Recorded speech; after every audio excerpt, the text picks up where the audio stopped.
মুহাম্মাদুর রাসূলুল্লাহ আল্লাহুম্মা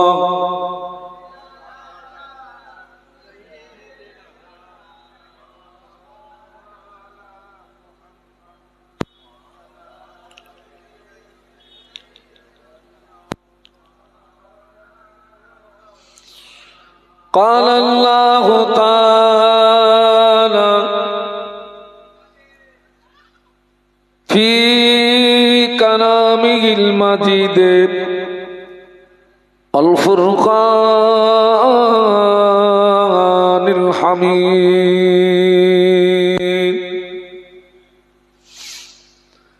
بسم الله الرحمن الرحيم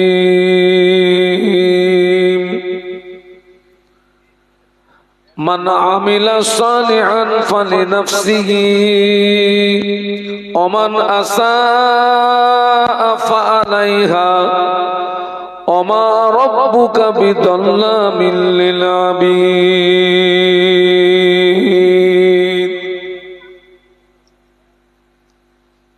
সম্মানীয় আপনাদের মসজিদের যোগ্য ইমাম সাহেব, সম্মানীয় ওলামা হযরত,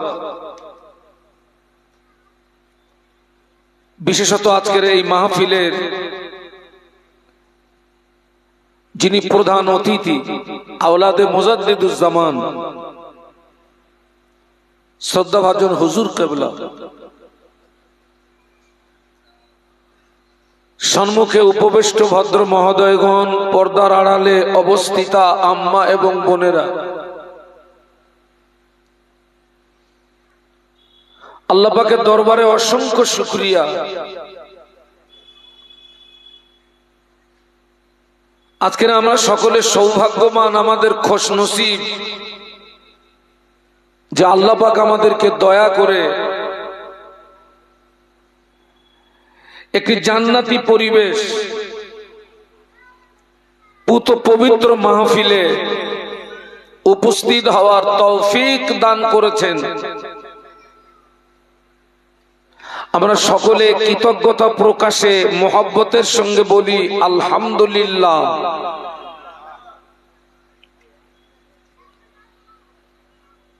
যে গ্রামে মাহফিল হয় ওই গ্রামের সব মানুষ মাহফিল পর্যন্ত আসতে পারে না বাবা।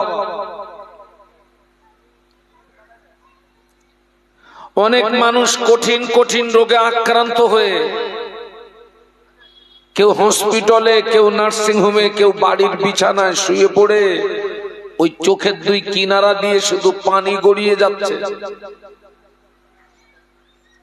ওদের মন চাচ্ছে মাহফিলে আসার, কিন্তু শরীর আর পারে না।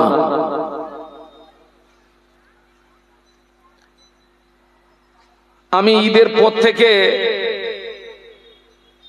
গত রাত পর্যন্ত আমি একটু বাইরে বাইরে ছিলাম, অনেক দূরে সব মাহফিল। আমি আজকের বাড়ি ফিরেছি সকাল 6টার সময়।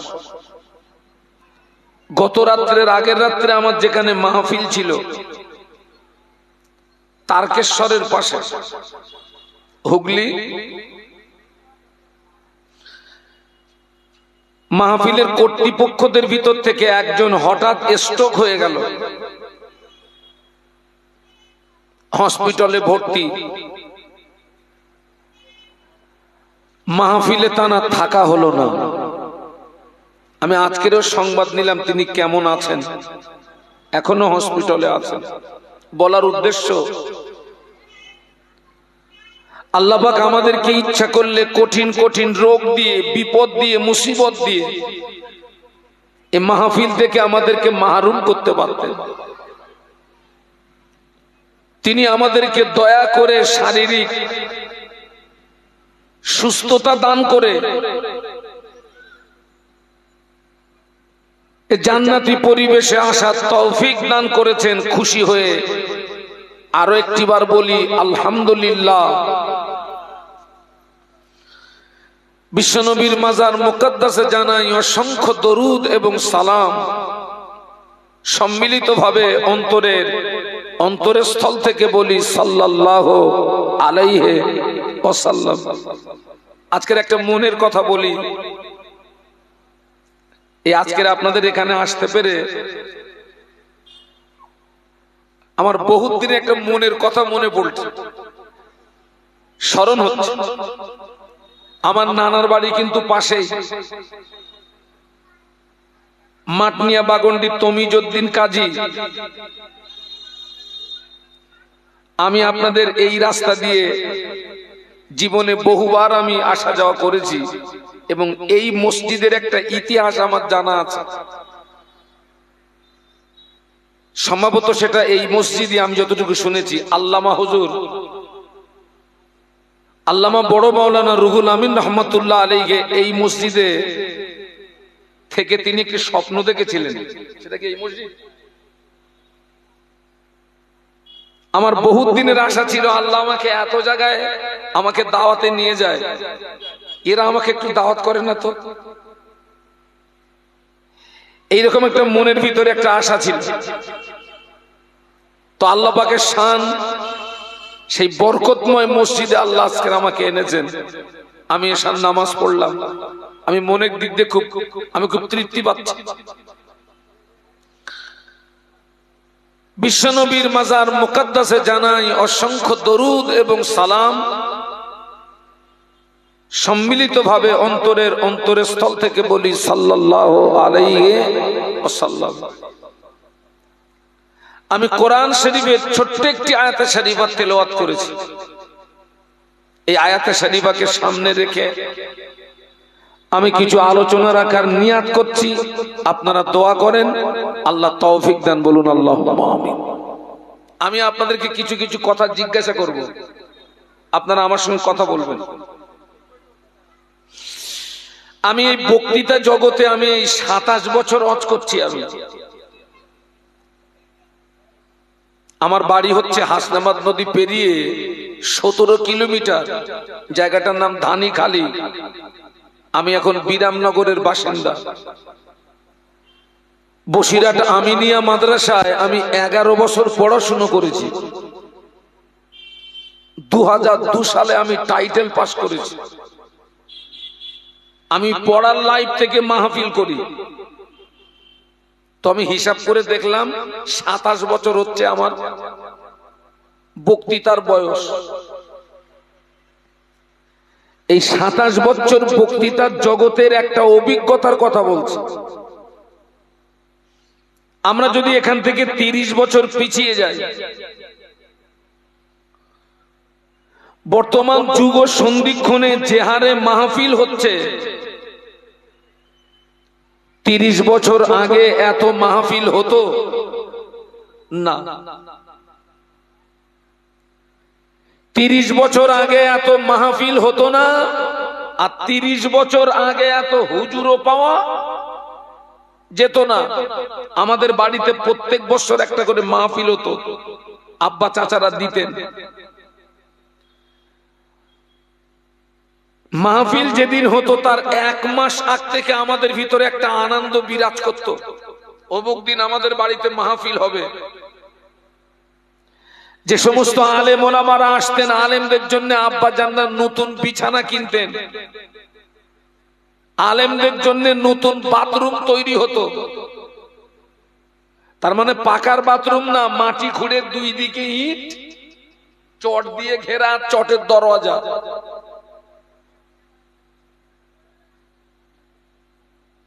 আম্মা চাচিরা ঘর বাড়ি নেপে পুছে সাফ করে রাখতেন।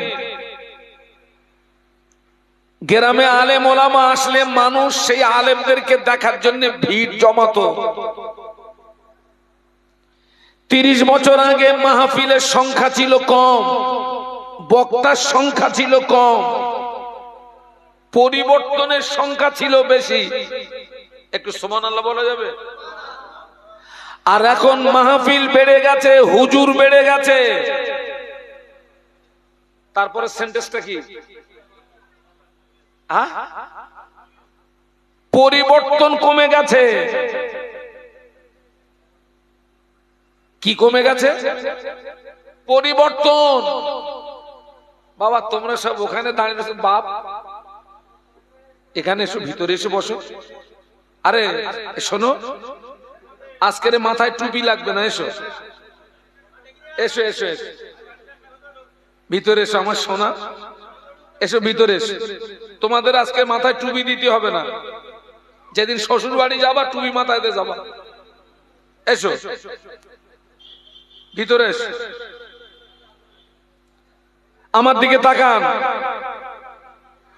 অঙ্ক হওয়া উচিত ছিল মাহফিল বেশি, হুজুর বেশি, মানে কাজ বেশি হওয়া, এটাই তো অঙ্ক ছিল। 30 বছর আগে হুজুর কম, মাহফিল কম, কাজ বেশি। আর এখন মাহফিল বেশি, হুজুর বেশি।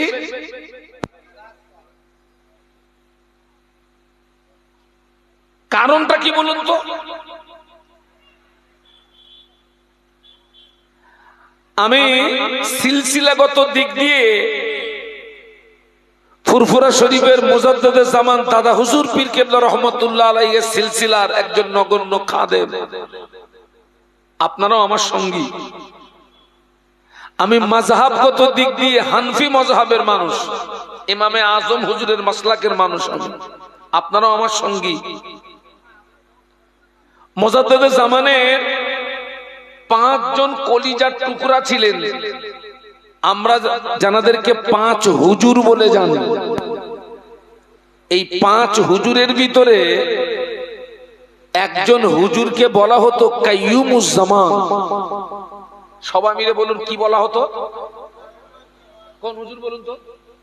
না, বড় হুজুর। বড় হুজুরকে বলা হতো কাইয়ুমুজ জামান। এই বড় হুজুর পীর কেবলা রহমতুল্লাহ আলাইহি কোন একদিন ভক্ত মুরিদদেরকে সামনে নিয়ে খুব আক্ষেপের সঙ্গে একটি কথা বলেছিলেন। বলেছিলেন, বাবা আমি মনে করছি ওয়াজ নসিহত আর করব না, ওয়াজ নসিহত বন্ধ করে দেব। আমার দিকে তাকান, আমার দিকে তাকান। হুজুরের মহব্বতের মানুষ জানারা তানারা বললেন, হুজুর আপনি এরকম কথা বলছেন কেন? আপনার মতো ব্যক্তি যদি বক্তৃতা জগৎ থেকে সরে যায়, মানুষ তো আরো গোমরাহির মধ্যে পড়ে যাবে, মানুষ তো আরো পথভ্রষ্ট হয়ে যাবে। আপনি এরকম কথা বলছেন কেন? বড় হুজুর বলেছিলেন, বাবা আমি 3টে কারণে মনে করছি ওয়াজ করা বন্ধ করে দেব। সবাই মিলে বলুন কটা কারণ? 3টে। 1 নাম্বার বলেছিলেন, যারা বক্তা এদের অধিকাংশ নিয়ত খারাপ। মাহফিলে কাজ হচ্ছে না কেন? আমি তার জবাব দিচ্ছি। 1 নাম্বার আমাদের ধরেছেন, অধিকাংশ বক্তাদের কি খারাপ? জোরে বলুন। আমাদের যেন দুধে ধোয়া মনে করবেন না, ফেরেশতা মনে করবেন না। 2 নাম্বার বলেছিলেন, অধিকাংশ শ্রোতাদের নিয়ত খারাপ। 2 নাম্বার ধরেছেন আপনাদের। আর 3 নাম্বার বলেছিলেন, অধিকাংশ জলসা দাতাদের নিয়ত খারাপ। কটা হলো? বক্তা, শ্রোতা, দাতা। এই 3 শ্রেণীর মানুষের নিয়ত যখন এক হবে, এক মানে এই 3 শ্রেণীর মানুষের নিয়ত যখন আল্লাহর সন্তুষ্টির উদ্দেশ্য হবে, ওই মাহফিলে আল্লাহর পক্ষ থেকে রহমত বর্ষিত হবে এবং ওই ওয়াজ নসিহত মানুষের হৃদয়ে রেখাপাত করবে। একটু সুবহানাল্লাহ বলুন। আর এই 3 শ্রেণীর ভিতরে কারুর যখন নিয়ত বিগড়িয়ে যাবে, ওই মাহফিলে আল্লাহর পক্ষ থেকে রহমত আসবে না, ওয়াজ নসিহতে কাজ। আজকে দেখছি সেই বড় হুজুরের কথা সমাজে কাঁটায় কাঁটায় মিলে যাচ্ছে। বাবা এত মাহফিল হচ্ছে, এই আপনাদের এখানে আসতে আসতে আমাকে একটা ডেট চাচ্ছে 7ই মাঘ। কবে বললাম? মাঘ মাসের 7 তারিখ। ডায়েরি খুলে দেখি 7ই মাঘে আমার দাওয়াত নেওয়া আছে মালদা। তো বলছে হুজুর তাহলে আপনি 27 সালের দাওয়াতটা নেন। আমি বললাম বাবা আমি এত অ্যাডভান্স দাওয়াত লব না বাপ, আল্লাহ যদি হায়াতে রাখে ওই মাঘের 7 তারিখ পার হলে আল্লাহ যদি হায়াতে রাখে তো খবর নিস, পরে দেখা যাবে। এত মাহফিল হচ্ছে,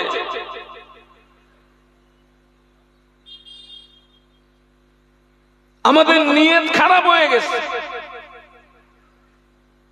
অধিকাংশ বক্তাদের নিয়ত খারাপ, অধিকাংশ শ্রোতাদের নিয়ত খারাপ, আর অধিকাংশ জলসা দাতাদের নিয়ত খারাপ।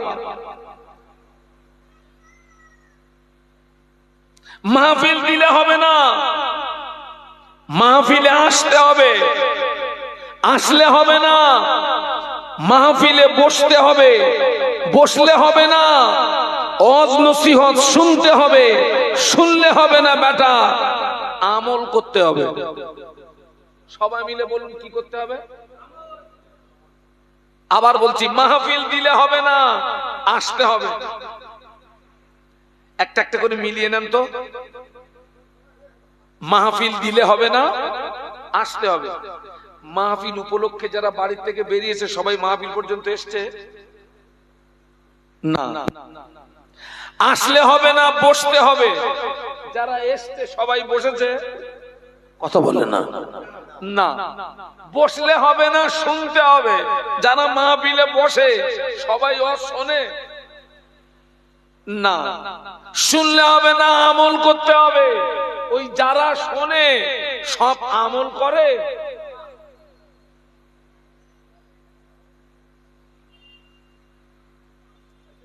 আল্লাহ নবী কি বলছে দেখুন, قال النبي صلى الله عليه وسلم الناس كلهم هالكون إلا العالمون والعالمون كلهم هالكون إلا العاملون والعاملون كلهم هالكون إلا المخلصون। একটু সবাই মিলে বলুন আল্লাহু আকবার। আল্লাহ রসুল বলছেন সমস্ত মানুষ ধ্বংস হয়ে যাবে। কি হয়ে যাবে?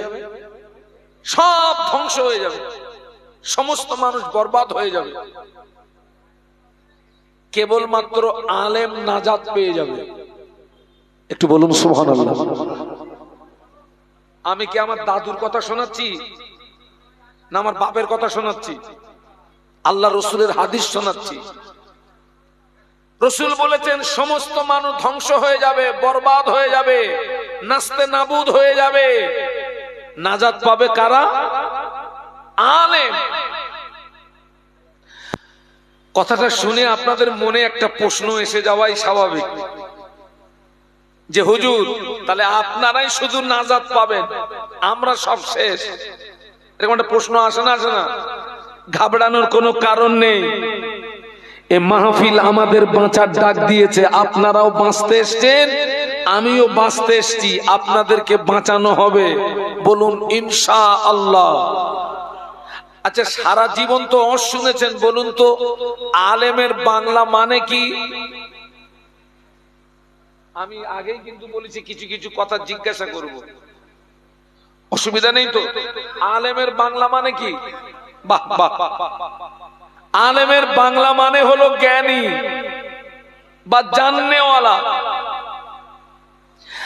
5 ওয়াক্ত নামাজ পড়তে হবে, রমজান শরীফে রোজা রাখতে হবে, টাকা থাকলে হজ করতে হবে, টাকা থাকলে যাকাত দিতে হবে, লটারির টিকিট কাটা যাবে না, মদ পান করা যাবে না, গাঁজায় দম দেওয়া যাবে না, পরের মাল আত্মসাৎ করা যাবে না, বোনের ফারাজ ফাঁকি মারা যাবে না, ভাইয়ের হক নষ্ট করা যাবে না, প্রতিবেশীর হক নষ্ট করা যাবে না।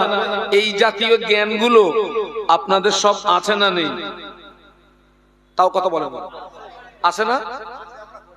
তাহলে আপনাদের যদি থেকে থাকে আপনারাও কি জ্ঞানী, আলেম? আর আল্লাহর রাসূল বলেছেন সমস্ত মানুষ ধ্বংস হবে, আলেম নাজাত পেয়ে যাবে। তাহলে রাসূলের হাদিস অনুযায়ী আপনারাও আলেম, আপনারাও নাজাত পেয়ে গেলেন। একটু জোরে বলুন আর একটু মহব্বত বলুন। আমার দৃষ্টিতে আপনারা শুধু আলেম না, আমার দৃষ্টিতে আপনারা মুফতিও বটে। আপনারা মুফতি। যদি কোনো ফতোয়া ফারাজের দরকার হয়, কোন মুফতি সাহেবের কাছে যাবেন না।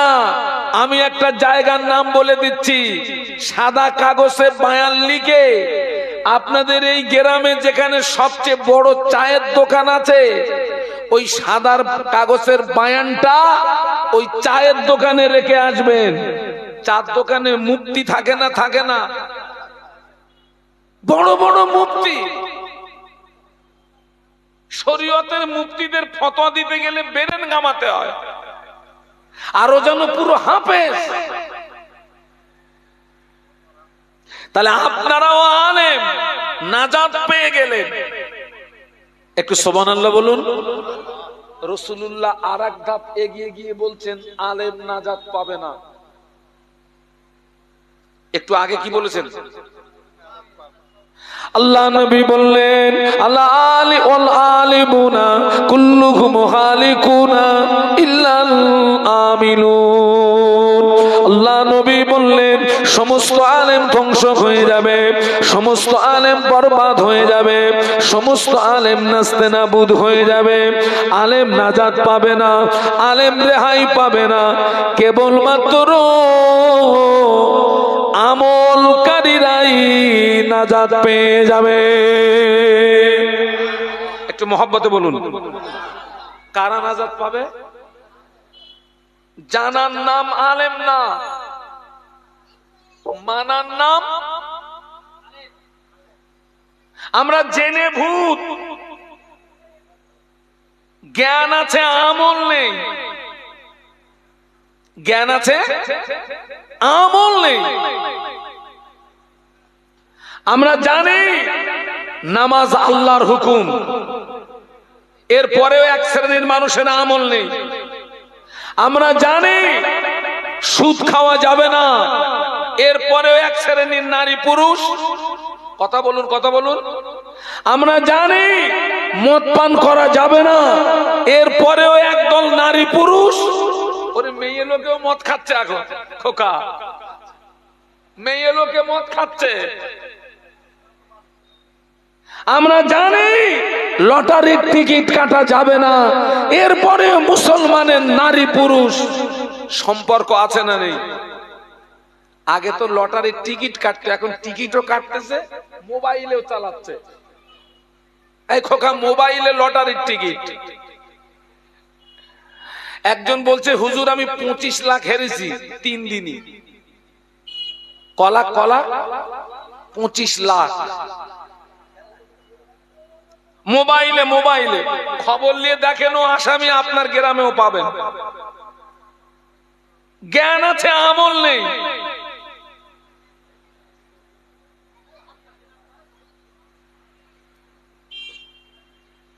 ওই আলেম ধ্বংস হয়ে যাবে। আজকে তামাম পৃথিবীর জমিন তাকান, সারা পৃথিবীর জমিনে মুসলমান মার খাচ্ছে। মুসলমানের অবস্থা ফুটবলের মতো। ফুটবল যেমন মাঠের এক প্রান্ত থেকে মারলে অন্য প্রান্তে গিয়ে পড়ে, আজ মুসলমানের অবস্থা তদ্রূপ। আমাদের বাঁচাতে পারে কে? মারতে পারে কে?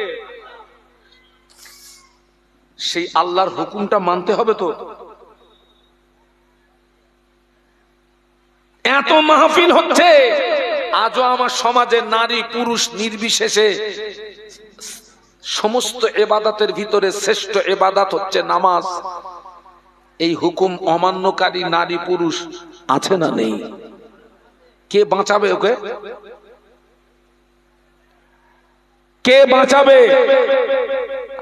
আমরা নবীকে ভালোবাসি তো।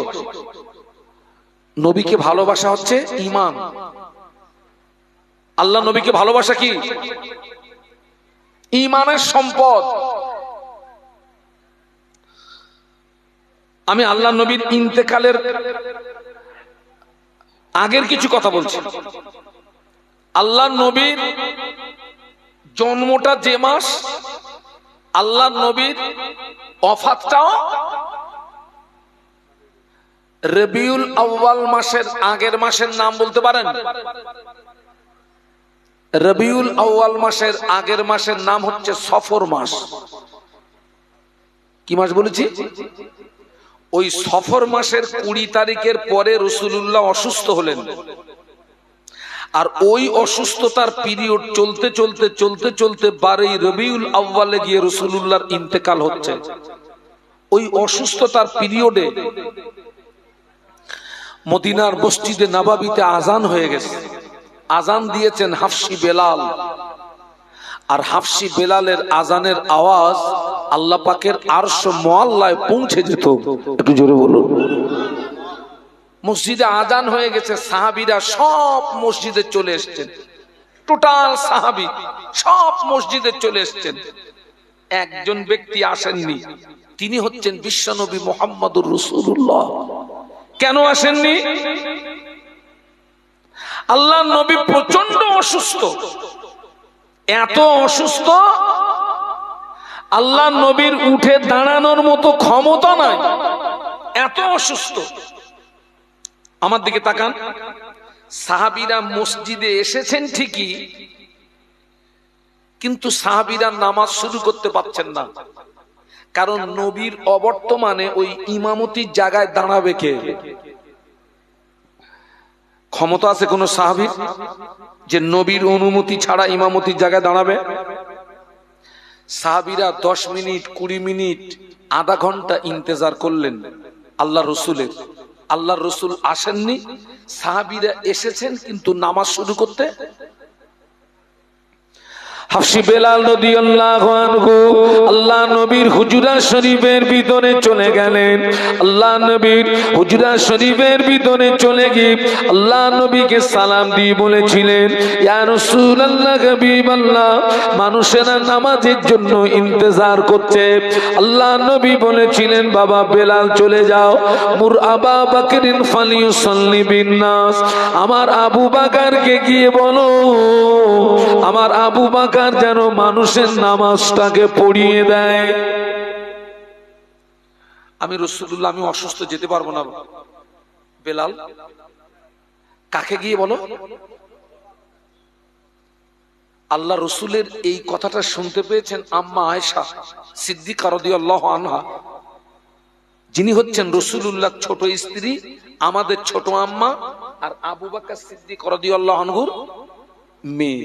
আর আল্লাহ নবী তো নাম প্রস্তাব করেছেন ইমাম হিসাবে ওনার আব্বার। আমাদের আম্মা জান আয়েশা সিদ্দিকা রাদিয়াল্লাহু আনহা আল্লাহ নবী নূরের বদনের দিকে চেয়ে বলেছিলেন, ইয়া রাসূলুল্লাহ হাবিবাল্লাহ, আমার আব্বাকে ইমামতির জায়গায় দাঁড় করাবেন না। আমার আব্বা জানের মনটা বড় নরম, আমার আব্বা জানের অন্তরটা বড় নরম। আমার আব্বা জানকে যদি ইমামতির জায়গায় দাঁড় করিয়ে দেন, আমার আব্বা আপনাকে না পেয়ে কেঁদে ফেলবে, আমার আব্বা আপনাকে না পেয়ে রোনাজারি করবে। হুজুর, এই দায়িত্বটা আপনার অন্য কোন সাহসী সাহাবীকে দিন। আল্লাহ নবী আবার বললেন, বেলাল চলে যাও, মুর আবা বকরিন ফালিয়ুসাল্লি বিন নাস, আমার আবু বকরকে গিয়ে বলো আমার আবু বকর যেন মানুষের নামাজ পড়িয়ে দেয়।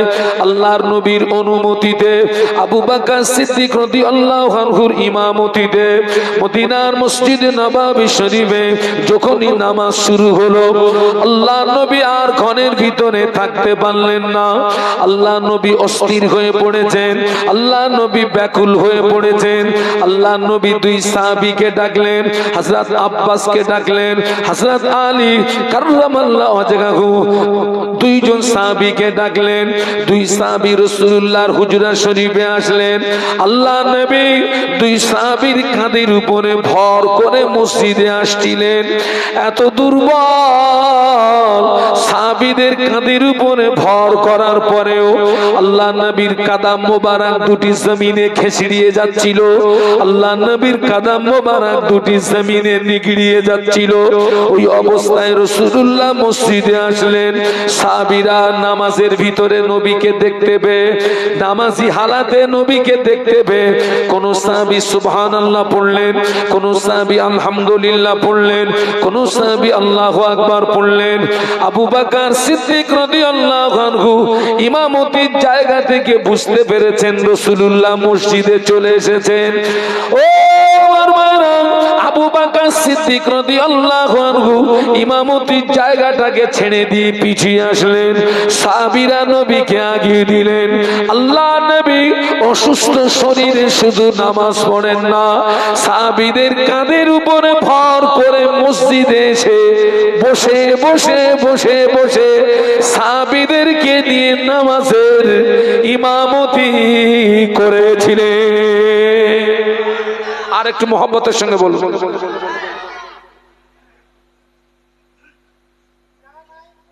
এই যে আজকের মাহফিল হচ্ছে, আপনারা আমার সামনে বসে ওয়াজ শুনছেন, এটা কি ইবাদত বলুন তো? নফল ইবাদত, ঠিক বলেছেন।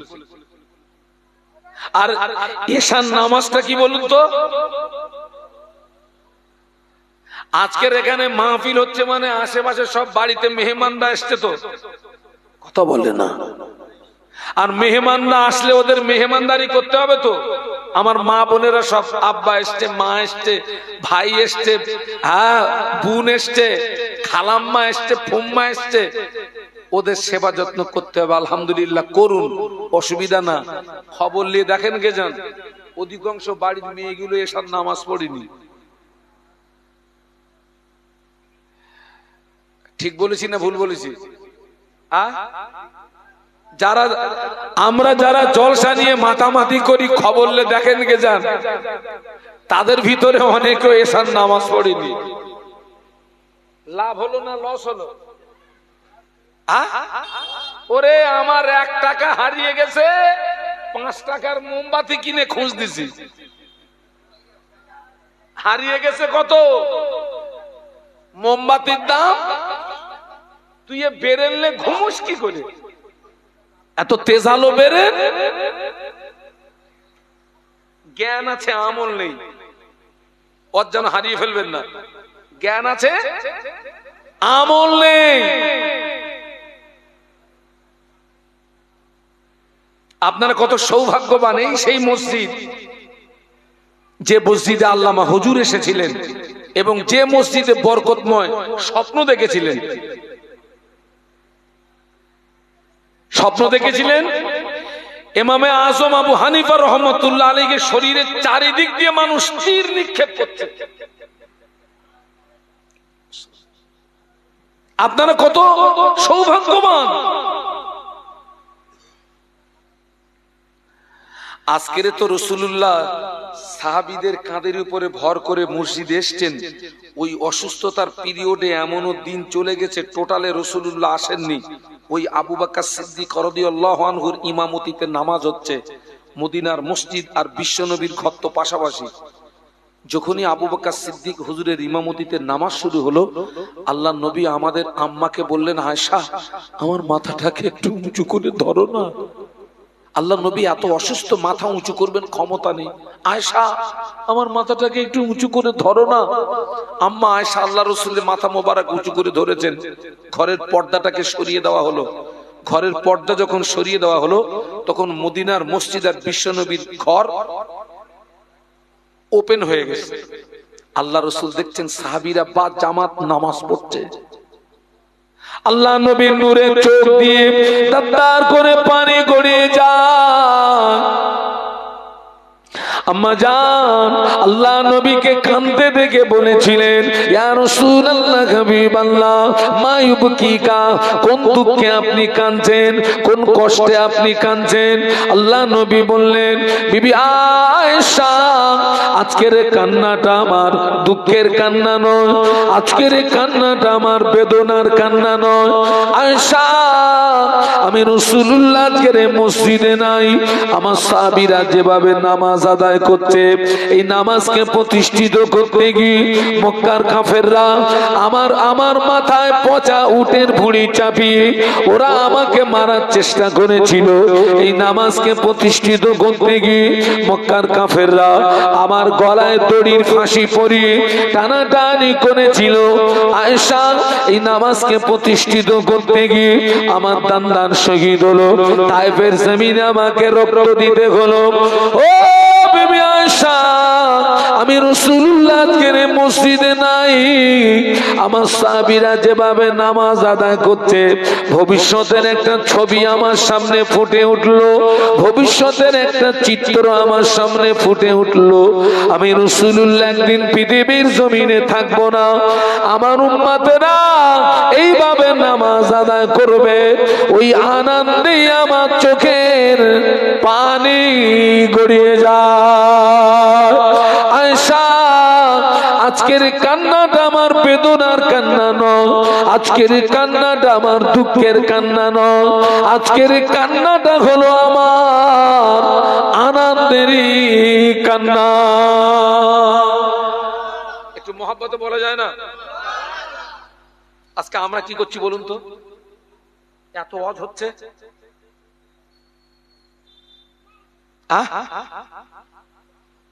অনেক মুসলমান আছে সারা জীবন শোনার পরেও বছরে দুদিনের বেশি নামাজ পড়ে না। কোন নামাজ? তাই বলতেছে হুজুর জান্নাত লে উঠতে পারবো না, শুধু দুটো ঈদের নামাজ। এ বাবা,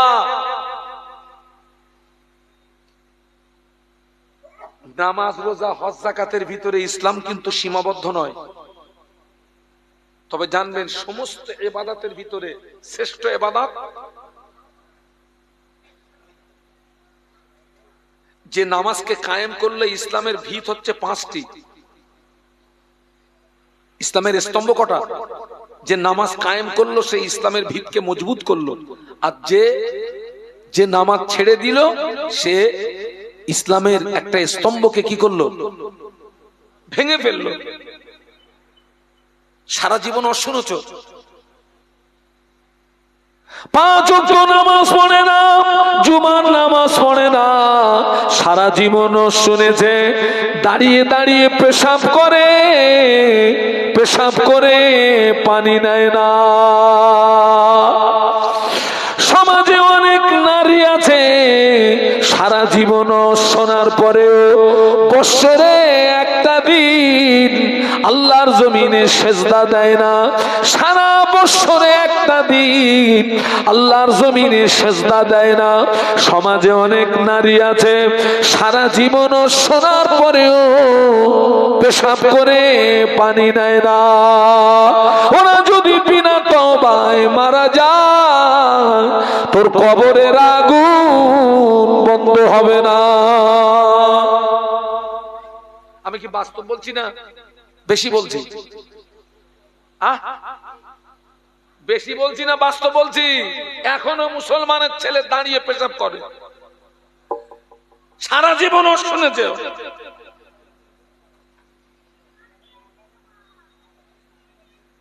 আমার দিকে তাকান, কবরের আযাব সবচেয়ে বেশি হয় পেশাব থেকে না বাঁচার কারণে। কবরের আযাব সবচেয়ে বেশি হয় কিসের জন্য বলেছি? পেশাব থেকে না বাঁচার কারণে। আল্লাহ নবীর সাহাবীরা, আমার দিকে তাকান, নবীর সাহাবীরা অনেকে কাঠি নিয়ে ঘুরতেন। কাঠি, পেশাব লাগলে কাঠি দিয়ে জমিনটাকে খুঁড়ে নিতেন, গর্ত করে নিতেন। কারণ সমতল জায়গায় পেশাব করলে ওই পেশাব উইডোরো হয়ে গায়ে লাগার ভয় থাকে, আর যেখানে জমিনে একটু খোঁড়া টোড়া আছে ওখানে পেশাব করলে। আবার অনেক সাহাবীরা বোতল নিয়ে ঘুরতেন, বোতল, পেশাব লাগলে বোতলের ভিতরে পেশাব করতেন। আর আমার ঘরের ছেলেরা কি করতেছে? দাঁড়িয়ে দাঁড়িয়ে দাঁড়িয়ে দাঁড়িয়ে পেশাব করলে কিছু পেশাব লাগে পা, কিছু পেশাব লাগে গা, কিছু পেশাব লাগে হাতে। অনেক সময় দেখা যায় জন্তু নিজের পেশাব নিজে খায়, তার মানে ওই হাত অজান্তেই গালে চলে যায়। এরা যদি বিনা তওবায় মারা যায়, ওর কবরে দাউ দাউ করে আগুন জ্বলবে।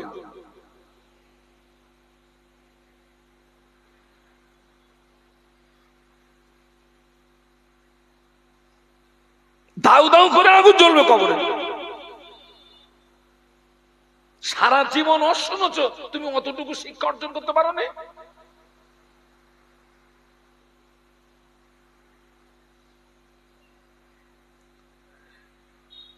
পাঁচ ওয়াক্ত নামাজ পড়ে না, জুমার নামাজ পড়ে না। হাদিস শরীফে এসেছে যে ব্যক্তি বিনা কারণে পরস্পর 3টে জুমা ছেড়ে দেবে। কটা? একটু সবাই মিলে বলুন, আপনাদের কষ্ট হচ্ছে না তো? যারা 3টে জুমা ছেড়ে দেবে, হাদিস শরীফে এসেছে মান তারাকা সালাসা জুমআতিন মিন গায়রি উযরিন কুতিবা মিনাল মুনাফিকিন। যারা বিনা কারণে 3টে জুমা ছেড়ে দেবে, ওদের নামটা মুসলমানের খাতা থেকে কেটে মুনাফিকের খাতায় লেখা হয়। মুনাফিকের ঠিকানা কোথায়? আল্লাহর কোরআন সাক্ষী দিয়েছে, ইন্নাল মুনাফিকিনা ফিদ দারকিল আসফালি মিনান নার। মুনাফিকের ঠিকানা হলো জাহান্নামের নিম্নতম স্থান। বলুন নাউজুবিল্লাহ। জাহান্নামের নিম্নতম স্থান মানে জাহান্নাম ডিপ কতটা? আল্লাহ নবী সাহাবীদের নিয়ে বসেছিলেন। হঠাৎ আল্লাহ নবী সাহাবীদের জিজ্ঞাসা করলেন, ও আমার সাহাবীরা, তোমরা কি কোনো আওয়াজ শুনতে পেয়েছো? না ইয়া রাসূলুল্লাহ, কিসের আওয়াজ? আল্লাহ নবী বললেন, ও আমার সাহাবীরা, আল্লাহ পাক জাহান্নামের উপর থেকে একটা পাথর ছেড়ে দিয়েছেন। ওই পাথরটা এই মুহূর্তে জাহান্নামের নিচে গিয়ে পৌঁছানো। আমি রাসূলুল্লাহ ওই পাথরের আওয়াজ শুনতে পেয়েছি। আল্লাহ নবী বলেছিলেন, ও আমার সাহাবীরা, জাহান্নামের উপর থেকে বড় একটা পাথর যদি ছেড়ে দেওয়া হয়, ওই পাথরটা জাহান্নামের নিচে পৌঁছাতে ৭০,০০০ বছর সময় লাগবে। একটু বলুন আল্লাহু আকবার। আর একটু জবান খুলে বলুন। জাহান্নামের উপর থেকে একটা বড় পাথর ফেলে দিলে ওই পাথরটা জাহান্নামের নিচে পৌঁছাতে ৭০,০০০ বছর সময় লাগবে। যারা বিনা কারণে 3টে জুমা ছেড়ে দেবে, ওদের ঠিকানা হবে ওই ৭০,০০০ বছরের গর্ত। আপনারা কেউ উঠবেন না, কেউ উঠবেন না। এই ভাই, যত লোক যাবেন তত চুপ করে বসুন।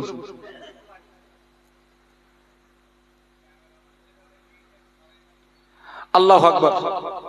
একটু দরুদ শরীফ। আল্লাহুম্মা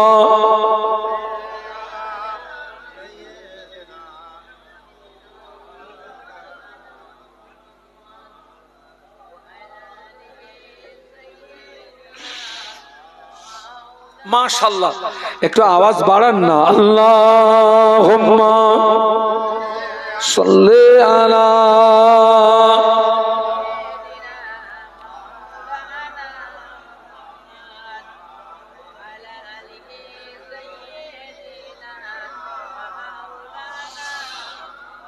হুব্বে আহমদ আজালগি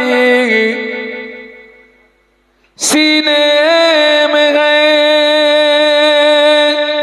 मैं गाहूं मेरा दिल मदीने में गए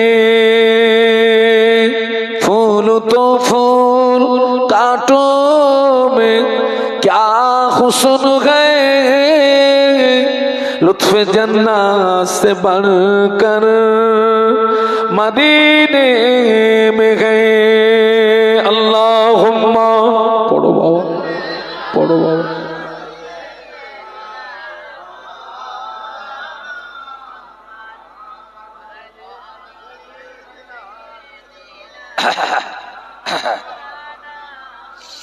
একটু বলুন আল্লাহু আকবার।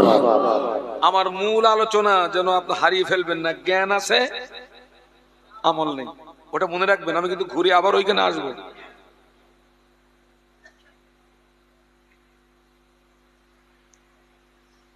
সারা জীবন তুই শুনলি,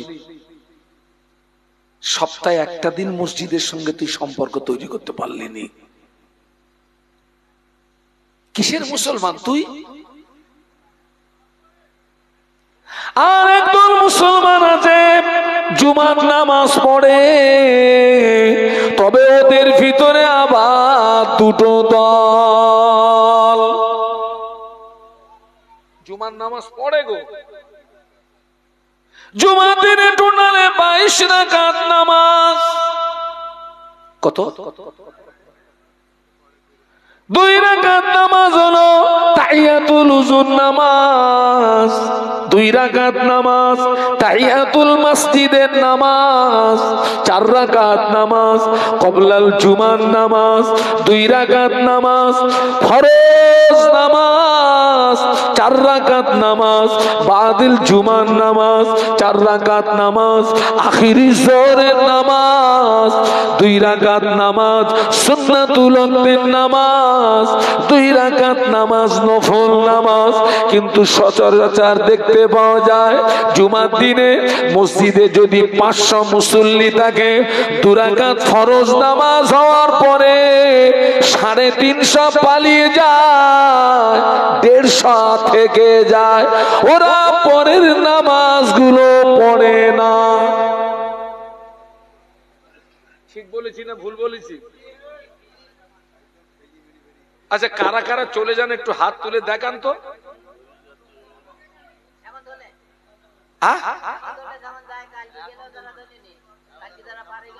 আচ্ছা, আমরা যদি এখান থেকে 30 বছর পিছিয়ে যাই চাচা, এই পালানো রোগ কি ছিল? বলুন বলুন। না না,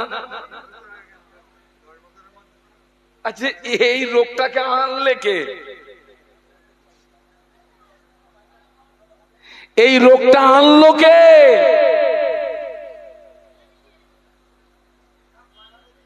পায়ে ধরে বলে যাচ্ছে আমি মোহাম্মদ শাহানুর আলম, পায়ে ধরে বলে যাচ্ছে।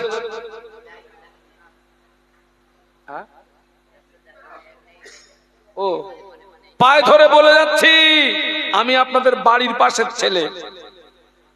আমার মনে হয় এখান থেকে হাঁক মারলে আমার বাড়ি শোনা যাবে। আপনাদের আব্বা আম্মার দোয়া। আমার তো লোকালিটিতে মাহফিল কম। আমাকে আপনারা দেখেন, লোকালিটি দেখেন, হাওড়া, হুগলি, পূর্ব মেদিনীপুর, পশ্চিম মেদিনীপুর, বাঁকুড়া, বীরভূম, নামখানা, কাকদ্বীপ, ডায়মন্ড হারবার, মালদা, মুর্শিদাবাদ আমাকে ছুটতে হয়। সব ঘুরে ঘুরে দেখছি সমাজ শেষ হয়ে গেছে বাবা। আমি আবোল তাবোল কথা মাহফিলে বলি না। আগে অধিকাংশ মাহফিলে মাগরিবের পরে কি হতো? মাহফিলে কি হতো? জিকিরের মজলিস হতো।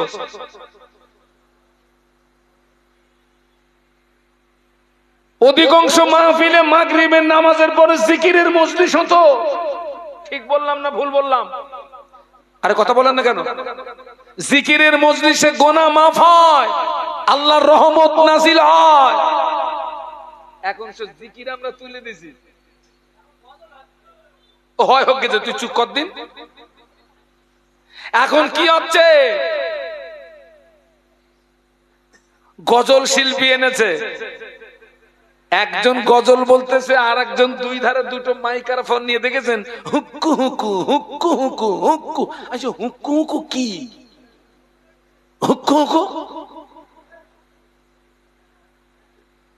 গজল শিল্পী এনেছেন, মেয়ে ছেলে বেটা ছেলে না পাচ্ছে, শালা না পাচ্ছে সব।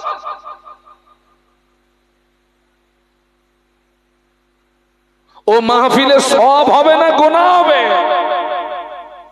কথা বলে না। যদি আমি যদি ভুল বলি বলে দেন, আমি ওর কথা উল্টো করবো।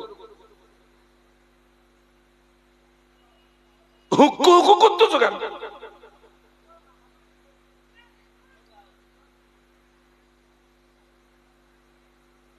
পায়ে ধরে বলে যাচ্ছে জুমার দিন যেন আপনি 2 রাকাত নামাজ পড়ে চলে যাবেন না।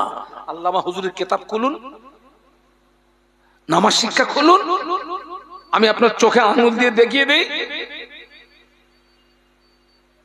এই যে তাহিয়াতুল উজু এবং তাহিয়াতুল মসজিদ, যেটাকে আমরা বলি দুখুলুল মসজিদ, আগেকার দিনে মানুষ কর্মব্যস্ত ছিল, এই 4 রাকাত মানুষ অধিকাংশ মানুষ এই 4 রাকাত নামাজ পড়তো না। তাই আল্লামা হুজুর এই 4 রাকাত নামাজকেও জুমার অধ্যায়ের ভিতরে দিয়ে দিয়েছেন, যাতে করে পড়ে।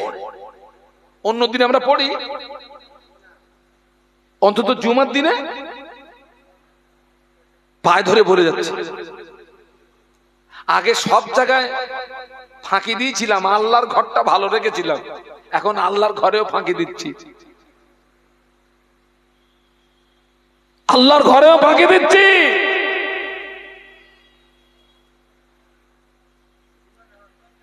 দুই রাকাত নামাজ তাহিয়াতুল উযুর নামাজ, এই নামাজটার কতটা গুরুত্ব দেখুন।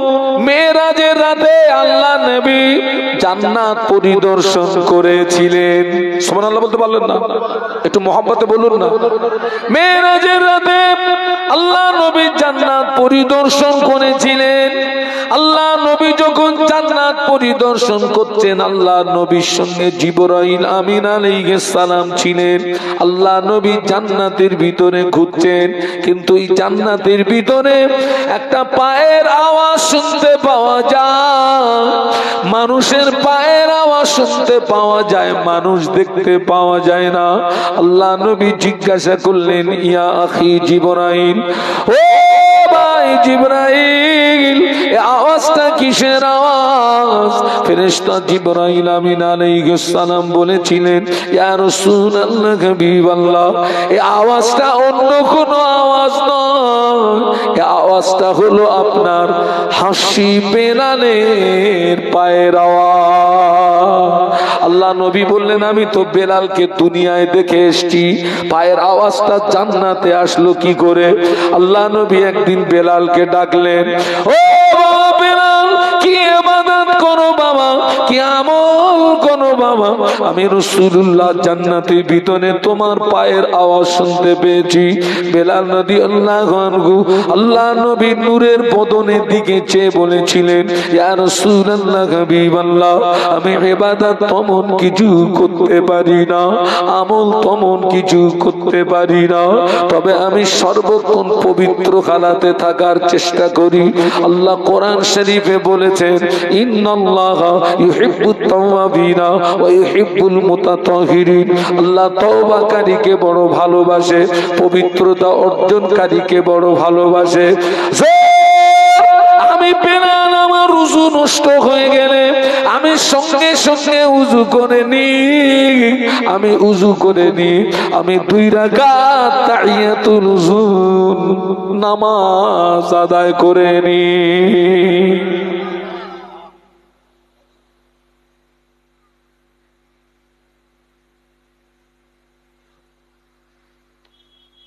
আহা, ইউপি, উত্তরপ্রদেশ,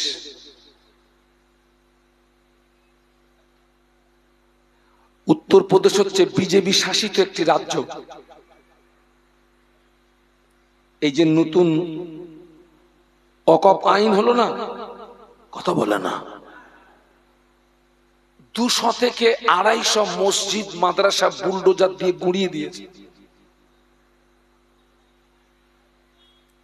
2 থেকে 250 মসজিদ মাদ্রাসা।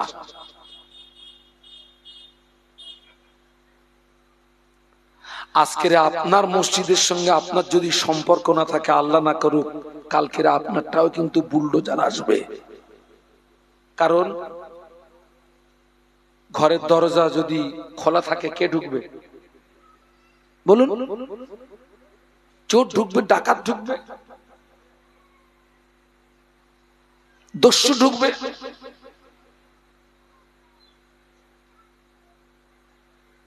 সপ্তাহে একটা দিন মসজিদের সঙ্গে একটু সম্পর্ক। আর সবচেয়ে আমাদের ব্যস্ততা, মসজিদে প্রবেশ করলে যেন মনে হয় একটা উড়ন্ত পাখিকে ধরে খাঁচার ভিতরে বন্দি করা হয়েছে, বেরোতে বললে মাত্র।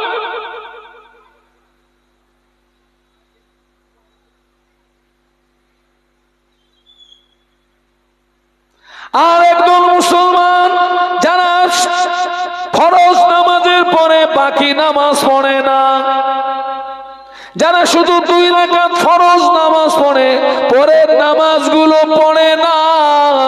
আমার বলতে মন চায়, আল্লাহ নবীর ইমামতিতে মদিনার মসজিদে নববীতে নামাজ হয়। আল্লাহ নবী প্রতিদিন ফজরের ফরজ নামাজের পরে সাহাবীদেরকে নিয়ে ওয়াজ নসিহত করতেন। নবী সাহাবীরা নবীর চারিদিকে বসে আল্লাহ নবীর নূরের বদনের দিকে চেয়ে চেয়ে চেয়ে চেয়ে ওয়াজ নসিহত শুনতেন। একজন সাহাবী 2 রাকাত ফরজ নামাজ পড়ে নবীর ওয়াজ নসিহতের মজলিসে বসে না, অমনি দ্রুত বাড়িতে চলে যান। কোনদিন নবীর ওয়াজ নসিহতে মজলিসে বসেন না, অমনি দ্রুত বাড়িতে চলে যান। অন্য সাহাবীরা ওই সাহাবীর ব্যাপারে আল্লাহ নবীর কাছে নালিশ দিলেন, হুজুর আপনার অমুক সাহাবী আপনার ওয়াজ নসিহতে মজলিসে বসে না, অমনি দ্রুত বাড়িতে চলে যান। আল্লাহ নবী ওই সাহাবীকে ডাকলেন, ও বাবা সাহাবী, কেন তুমি 2 রাকাত ফরজ নামাজ পড়ে কেন তুমি মসজিদে বসো না, আমার ওয়াজ নসিহতের মজলিসে বসো না, কেন তুমি দ্রুত বাড়িতে চলে যাও? ওই সাহাবী আল্লাহ নবীর নূরের বদনের দিকে চেয়ে কেঁদে উঠে বলেছিলেন, ইয়া রাসূলুল্লাহ, হুজুর আমি একজন আপনার গরীব সাহাবী, হুজুর আমি একজন আপনার গরীব সাহাবী। আমরা স্বামী স্ত্রী 2 জনের মাঝখানে কাপড় মাত্র একটি, আমরা স্বামী স্ত্রী 2 জনের মাঝখানে কাপড় মাত্র একটি। হুজুর আমি যখন মসজিদে আসি, আমার বিবি উলঙ্গ হয়ে গুহার ভিতরে প্রবেশ করে, ওই কাপড়টা পরে আমি নামাজ আদায় করি। আমি নামাজ আদায় করার পরে আপনার ওয়াজ নসিহত যদি শুনতে যাই, সূর্য যদি উদয় হয়ে যায়, আমার বিবির নামাজটা ছুটে যাবে, আমার বিবির নামাজটা কাজা হয়ে যাবে। এই জন্য আমি দেরি না করে জলদি গতিতে বাড়িতে চলে গিয়ে আমি উলঙ্গ হয়ে গুহার ভিতরে প্রবেশ করি। এই কাপড়টা পরে আমার বিবি নামাজ আদায় করে। আবার আমার বিবি উলঙ্গ হয়ে গুহার ভিতরে প্রবেশ করে। এই কাপড়টা পরে আমি হালাল রুজি অন্বেষণের জন্য বেরিয়ে যাই। হুজুর স্বামী স্ত্রীর মাঝখানে একটা কাপড় থাকার কারণে আপনার ওয়াজ নসিহত শুনতে পারি না। আচ্ছা আমি কি একটু ঘুরিয়ে বলবো, ওই যারা 2 রাকাত ফরজ নামাজ পড়ে চলে যাচ্ছে, ওদের কি স্বামী স্ত্রীর কাপড় একটা কি না? অঙ্ক তো তাই বলছে, মনে হচ্ছে ও পালাচ্ছে, ও বাড়ি গেলে ওর ওই জামা পরে ওর বিবি জোহর পড়বে।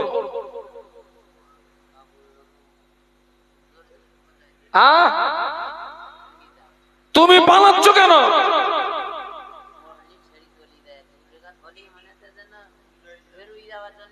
এই মাহফিলে আমরা যারা আছি, আল্লাহকে সাক্ষী রেখে আমরা কি প্রতিজ্ঞাবদ্ধ হতে পারবো?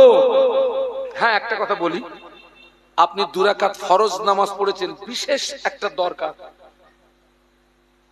যদি আপনি পরের নামাজগুলো পড়তে যান তো সেই কাজটা আপনার মিস হয়ে যাবে। আপনি 2 রাকাত ফরজ পড়ে ওই কাজটা মিটিয়ে দায়িত্ব সহকারে বাড়িতে পরের নামাজগুলো পড়ে দেবেন। কিন্তু আমাদের যাদের 2 রাকাত পড়ার পরে কোনো কাজ নেই, বাড়ি যাব খাবো আর শোবো, এই শ্রেণীর মানুষ যারা, আমরা কি এখান থেকে আজকের আল্লাহকে সাক্ষী রেখে প্রতিজ্ঞাবদ্ধ হতে পারবো যে আমরা আর 2 রাকাত ফরজ নামাজ পড়ে মসজিদ থেকে চলে যাব না, টোটাল নামাজগুলো পড়ে যাব ইনশাআল্লাহ? আমরা কি, আপনারা কি আমার সঙ্গে একমত? কারা কারা একমত আমাকে একটু হাত তুলে দেখান তো। আল্লাহ কবুল করেন বলুন আমি। এখানে ইমাম সাহেবকে নেই? আচ্ছা, আপনারা সাক্ষী থাকেন, সাক্ষী রেখে গেলেন। যদি কেউ চলে যায়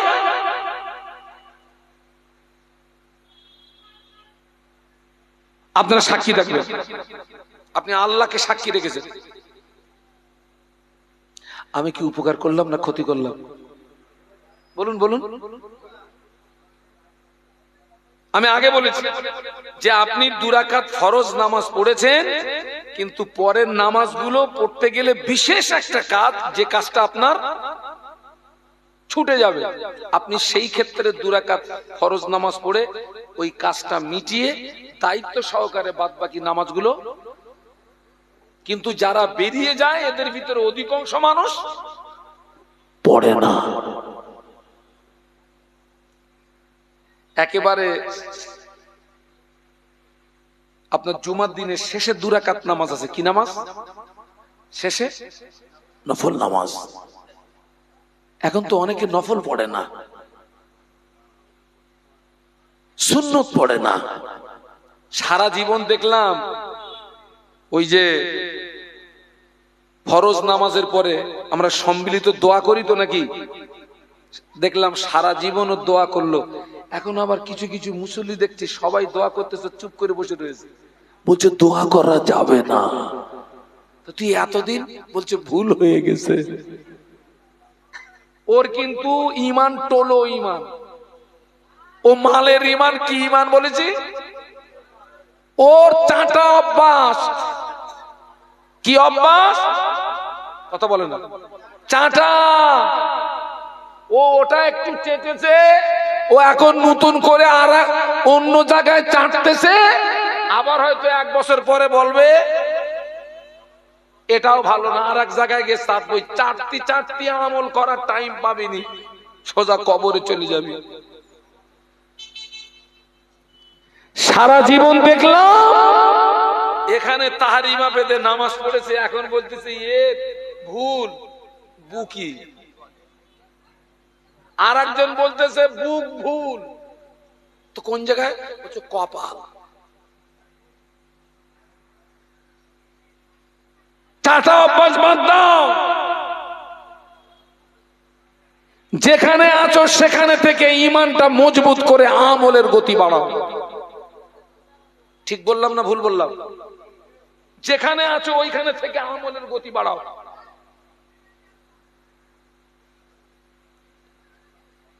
নফল নামাজ ছেড়ে দেবেন না। আমার দিকে তাকান। তামাম পৃথিবীর জমিনে যারা আল্লাহর ওলিয়ে কামেল বান্দা হিসাবে খ্যাতি সম্পন্ন লাভ করেছেন, ফরজ ইবাদত, ওয়াজিব ইবাদত, সুন্নাত ইবাদত করেই তারা আল্লাহর ওলি হননি। ফরজ ইবাদত, ওয়াজিব ইবাদত, সুন্নাত ইবাদত ছাড়াও অতিরিক্ত নফল ইবাদত করে তারা আল্লাহ হাসিল করেছিলেন। একটু জোরে বলুন। নফলের বাংলা মানে হচ্ছে অতিরিক্ত। নফলের বাংলা মানে কি বলেছি? অতিরিক্ত। মনে করু এখানে এদের সঙ্গে আমার কন্টাক্ট 10টা থেকে 11টা পর্যন্ত আমি থাকবো। এই শর্তে আমি দাওয়াত নিয়েছি, কিন্তু আমি 10:30টা পর্যন্ত এক্সট্রা আধা ঘন্টা যদি বেশি বলি, কমিটির ছেলেরা রেগে যাবে না সন্তুষ্ট হবে? যে হুজুরের সঙ্গে কথা ছিল 1 ঘন্টা, কিন্তু হুজুর আরো আধ ঘন্টা, ওটাই হচ্ছে নফল। ওটাই কি নফল? কিয়ামতের ময়দানে আল্লাহ পাক সর্বপ্রথম নামাজের হিসাব নেবেন। কোন কারণবশত আপনার জীবনের কোন ফরজ নামাজ যদি কাজা থাকে, নফল নামাজ যদি পড়া থাকে, আল্লাহ পাক কিয়ামতের ময়দানে নফল নামাজ দিয়ে ফরজের কাজাটাকে পূর্ণ করে দেবে। আমি আবু দাউদ শরীফের রেওয়াতের মধ্যে দেখেছি, কোন কারণবশত আপনার জীবনে যদি ফরজ নামাজ কাজা থাকে, নফল নামাজ যদি থাকে, ওই নফল নামাজ দিয়ে আল্লাহ ফরজের কাজা পূর্ণ করে দেবে। খবরদার, একটু দরুদ শরীফ আল্লাহুম্মা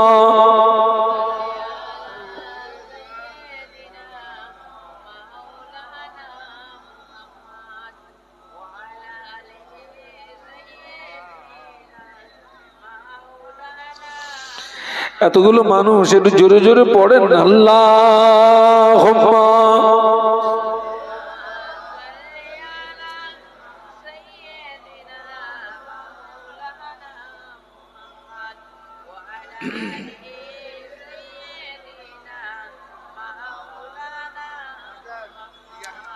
मेरे आंखों के पुतली में जलवा मोहम्मद का, मेरे दिल के आईने में नक्शा है मोहम्मद का। सल्लल्लाहु कोई जन्नत में जाएगा, कोई दोज़ख में पहुंचेगा, मदीने की तरफ दौड़ा दीवाना मोहम्मद का। अल्लाहुम्मा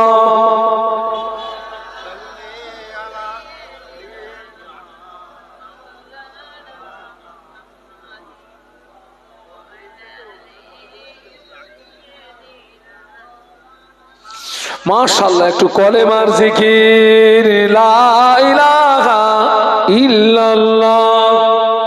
জবান খুলে এতগুলো মানুষ লা ইলাহা ইল্লাল্লাহ। আমার সঙ্গে পড়েন হাসবি রব্বি জাল্লাল্লাহ মাফি কলবি গায়রুল্লাহ, হাসবি রব্বি জাল্লাল্লাহ মাফি কলবি গায়রুল্লাহ। নূর মুহাম্মদ সাল্লাল্লাহ বলো লা ইলাহা ইল্লাল্লাহ।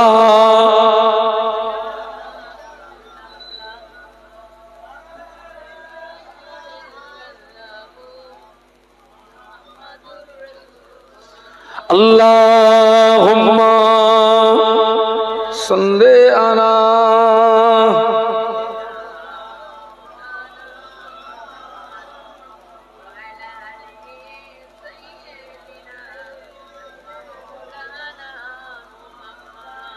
একটু বলুন আল্লাহু আকবার, জবান খুলে বলুন আল্লাহু আকবার। আল্লাহকে ডাকলে আল্লাহ পাক খুশি হন না রেগে যান? কোরআন শরীফ উদউনি আস্তাজিব লাকুম, আল্লাহ বলে বান্দা তুই আমাকে ডাক, আমি আল্লাহ তোর ডাকে সাড়া দিয়ে থাকি। বলুন সুবহানাল্লাহ। ফিরে আসুন গোড়ায়। সমস্ত আলেম ধ্বংস হয়ে যাবে, নাজাত পাবে কারা বলেছিলাম?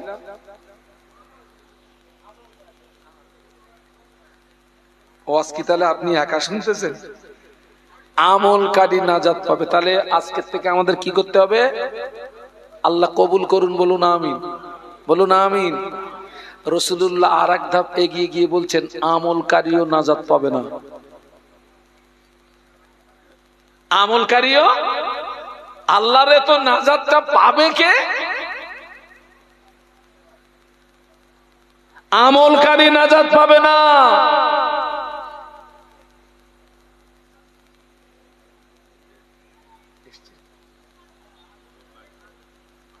কেউ আমাকে বলেনি সকলের তাকবীর দেন তো, নারায়ে তাকবীর, জোরে বলুন নারায়ে তাকবীর। আমি তো খবর জানিনি হুজুর এসছেন, সিলসিলায়ে হক মুজাদ্দিদুজ্জামান আমার দাদা পীরের আওলাদ বলুন জিন্দাবাদ, আমার দাদা পীরের আওলাদ বলুন জিন্দাবাদ, শ্রদ্ধাভাজন হুজুর কিবলা বলুন জিন্দাবাদ, নারায়ে তাকবীর। আমলকারীরাও আল্লাহ নবী বললেন আমিলুনা কুল্লুহুম খালিকুনা ইল্লাল মুখলিসুন। আল্লাহ নবী বললেন সমস্ত আমলকারী বরবাদ হয়ে যাবে, আমলকারী নাস্তেনাবুদ হয়ে যাবে, আমলকারী নাজাত পাবে না, আমলকারী রেহাই পাবে না। কিন্তু যারা ইখলাসের সঙ্গে খুলুসিয়াতের সঙ্গে আল্লাহকে রাজি করানোর জন্য, আল্লাহকে খুশি করানোর জন্য যারা আমল করবে, ওই আমলকারীরাই নাজাত পেয়ে যাবে। আপনি নামাজ পড়েছেন, আমল করেছেন, আপনার উদ্দেশ্য হলো লোকে আপনাকে নামাজি বলবে, তাই ওই নামাজি ধ্বংস হয়ে যাবে। আপনি রোজা রেখেছেন, আমল করেছেন, উদ্দেশ্য হলো লোকে আপনাকে রোজাদার বলবে, তাই ওই রোজাদার ধ্বংস হয়ে যাবে। আপনি দান করেছেন, আমল করেছেন, উদ্দেশ্য হলো লোকে আপনাকে বড় দাতা বলবে, তাই ওই দানই ধ্বংস হয়ে যাবে। হজ করেছেন, আমল করেছেন, উদ্দেশ্য হলো আপনাকে বড় হাজি বলবে, তাই ওই হাজি সাহেব ধ্বংস হয়ে যাবে। সব নামাজির নামাজ কবুল হয় না, সব দানির দান কবুল হয় না, সব হাজির হজ কবুল হয় না, সব কুরবানি দাতাদের কুরবানি কবুল হয় না।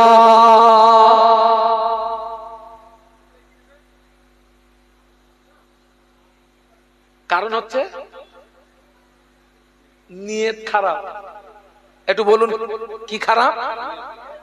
লোক দেখানো নামাজি, লোক দেখানো দানি, লোক দেখানো হাজি, লোককে দেখানোর জন্য কুরবানি দেওয়া আছে না নেই? বাবা বড় গরু কিনে তার গলায় মালা দে সারা গ্রাম ঘুরোচ্ছে, এটা অমুকির গরু, মানে ও গরু, ও গরু, অমুকির গরু, তোর কুরবানি?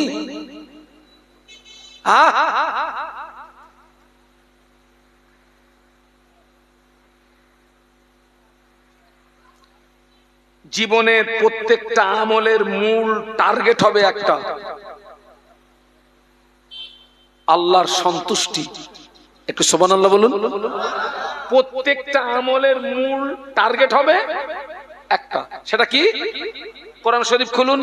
ইন্না সালাতি ওয়া নুসুকি ওয়া মাহইয়ায়া ওয়া মামাতি লিল্লাহি রাব্বিল আলামিন।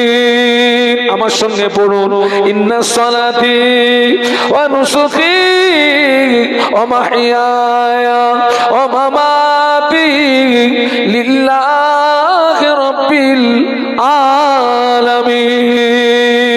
আপনার জীবনের নামাজ, আপনার জীবনের কুরবানি, আপনার বেঁচে থাকা, মরে যাওয়া, সব কিছুর মূল লক্ষ্য হবে আল্লাহকে রাজি করা, আল্লাহকে খুশি করা, আল্লাহকে সন্তুষ্টি করা। ওটা হলো খাঁটি আমল। ওই খাঁটি আমলকারীরাই নাজাত পেয়ে যাবে। বাদ বাকি সব বলুন, সব ধ্বংস, সব ধ্বংস হয়ে যাবে।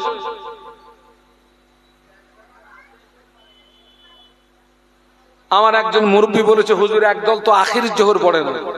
যারা আখির জোহরের নামাজ পড়বে না, জুমার যে শর্ত, ওই শর্তে সন্দেহ থাকা হেতু কেউ যদি আখির জোহরের নামাজ না পড়ে, ওই ব্যক্তির বৎসরে 52টা জুমা কাজা হবে। কটা জুমা যাবে? 52টা যাবে। জাহান্নামের আগুনে পুড়তে হবে।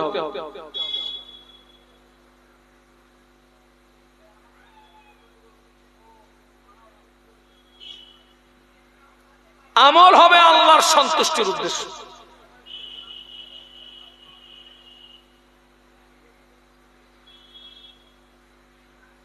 আপনার যে আমল যদি লোক দেখানোর উদ্দেশ্য হয়, আপনার কোন আমল যদি অহংকারের সঙ্গে হয়, ওটা হবে শিরিক। আপনার জীবনের কোন আমল যদি লোক দেখানোর উদ্দেশ্য হয়, আপনার জীবনের কোন আমল যদি অহংকারের সঙ্গে হয়, ওটা কি হবে বলেছি? শিরিক। আর আল্লাহ পাক বান্দার জীবনের সমূহ গুনাহকে মাফ করেন, শিরিকের গুনাহকে আল্লাহ মাফ। আল্লাহর কোরআন সাক্ষী দিয়েছে, ইন্নাল্লাহা লা ইয়াগফিরু আন ইউশরাকা বিহি ওয়া ইয়াগফিরু মা দুনা যালিকা লিমান ইয়াশা। আল্লাহ বান্দার জীবনের সমূহ গুনাহকে মাফ করেন, শিরিকের গুনাহকে আমার আল্লাহ মাফ করেন না। এই যে আজকে যে মাহফিলটা হচ্ছে, সব মাহফিল আল্লাহর দরবারে কবুল হয় না।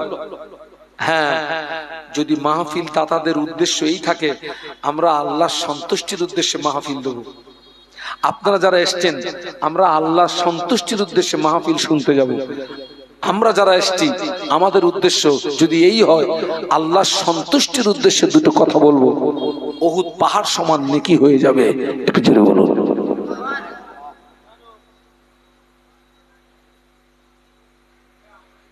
আল্লাহ সন্তুষ্টির উদ্দেশ্যে মাহফিল দেব।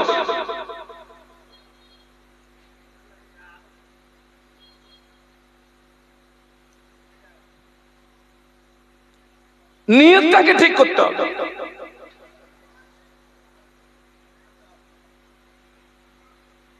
সেই জন্য আমার ফুরফুরা শরীফের বড় হুজুর পীর কেবলা রহমাতুল্লাহ আলাইহি বলেছিলেন,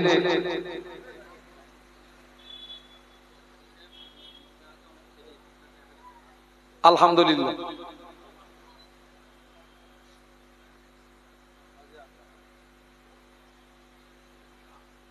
হাজী সাহেব তিনি গিয়েছেন, হজ করতে গেছেন, ওনার নাম কি? আলহাজ ফজর আলী সাহেব। উনি আপনার মক্কা শরীফ মদিনা শরীফে এখন অবস্থান করছেন। তার সন্তান 1000 টাকা আজকে মাহফিলের জন্য দিয়েছেন, আল্লাহ কবুল করেন। দোয়া চাই আল্লাহ পাক যেন তার আব্বাকে হজ্জে মাবরুর নসিব করেন। বলুন আল্লাহুম্মা আমিন, বলুন আল্লাহুম্মা আমিন। আপনাদেরকে বলে যাচ্ছি, আপনার জীবনের যে আমলটা আল্লাহ সন্তুষ্টির জন্য হবে ওটা হচ্ছে খাঁটি আমল। কি আমল ওটা? ওইটা হচ্ছে সলিড আমল। আর ওই খাঁটি আমলকারীদেরকে আল্লাহ পাক নাজাত দিয়ে দেবে। বলুন সুবহানাল্লাহ। আমি তো সেই জন্য বলি, আমল কম হোক, খাঁটি হোক। আমল কম হোক, খাঁটি হোক। আমল কম হোক,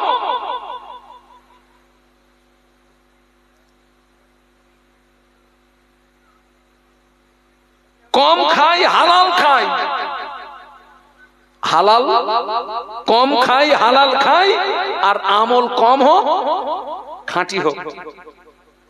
খাঁটি খাঁটি খাঁটি আমলের অনেক মূল্য, ভেজাল আমলের কোনো, খাঁটি আমলের এত দাম। আল্লাহর কোন বান্দা, আল্লাহর কোন বান্দি খাঁটি আমলের ওসিলা দিয়ে যদি দোয়া চায়, আল্লাহ পাক ওই খাঁটি আমলের ওসিলায় আমার বান্দা, আল্লাহ পাক ওই বান্দার জীবনের গুনাহ মাফ করে দেয়। খাঁটি আমলের ওসিলা দিয়ে দোয়া চাইলে আল্লাহ পাক বড় বড় বিপদ মুসিবত থেকে আমার আল্লাহ বাঁচিয়ে দেয়। বলুন না সুবহানাল্লাহ। সোনা আর ওই যে আরেকটা আছে সিটি গোল্ড, দুটো যদি এক জায়গায় করা হয় আপনার ঝিলিক মারে বেশি কোনটা? City gold. মালের ঝিলিক বেশি, কিন্তু ও কিন্তু সোনা না। বলো সোনা, সোনা সোনা।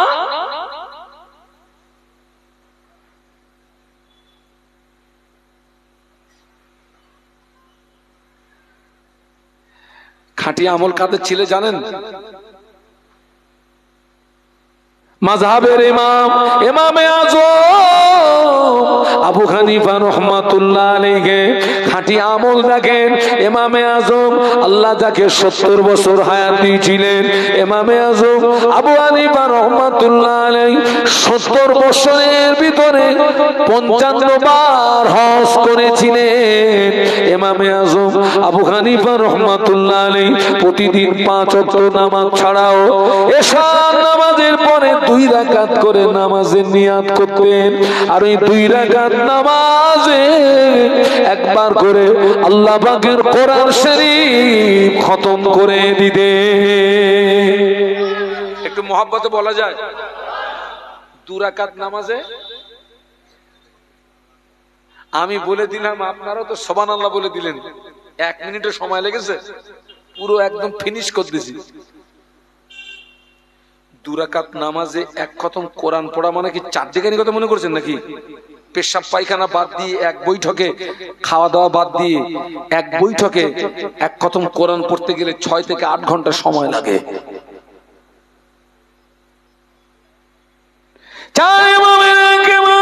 ইমামে আজম আবু হানিফা রাহমাতুল্লাহ আলাইহি হুজুর আমার 40 বছর এশা রুজুতে ফজরের নামাজ আদায় করেছিলেন।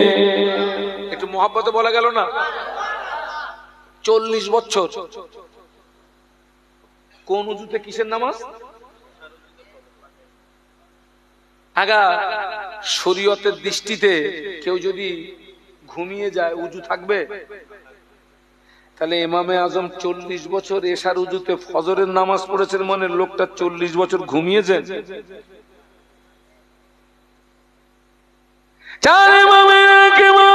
ইমামে আজম আবু হানিফা রাহমাতুল্লাহ আলাইহি ভক্ত মুরিদদেরকে ডেকে একটা ওসিয়ত করলেন,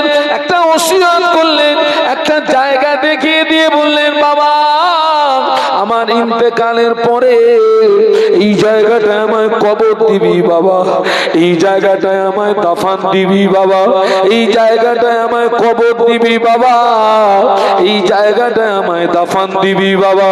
ইমামে আজম আবু হানিফা রাহমাতুল্লাহ আলাইহি নিজের কবরের পাশে দাঁড়িয়ে 1000 বার নয়, 2000 বার নয়, ইমামে আজম আবু হানিফা রাহমাতুল্লাহ আলাইহি 7000 বার আল্লাহ পাকের কোরআন শরীফ খতম করেছিলেন। কোথায় দাঁড়িয়ে?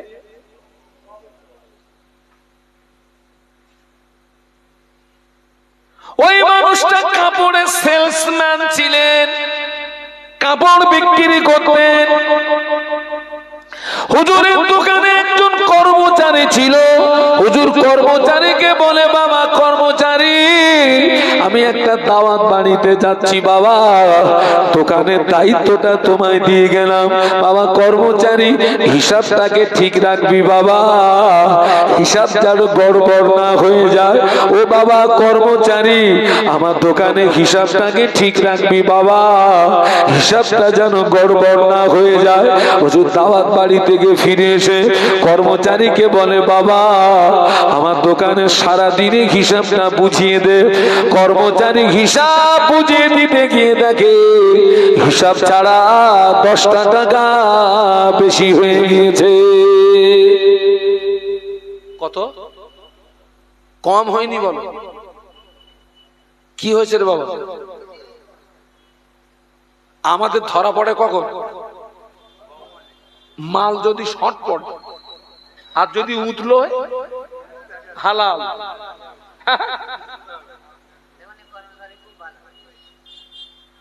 ইমামে আজম কচি বাচ্চার মতো কাঁদছেন। আমার দিকে তাকান। ইমামে আজম আবু হানিফা রাহমাতুল্লাহ আলাইহি কচি বাচ্চার মতো রোনাজারি করে। কর্মচারী বলে, হুজুর আপনি কাঁদেন কেন? আমি তো কান্নার মতো কোনো কথা বলি না, আমি তো বলেছি 10টা টাকা বেশি হয়ে গেছে। হুজুর আপনি কাঁদেন কেন?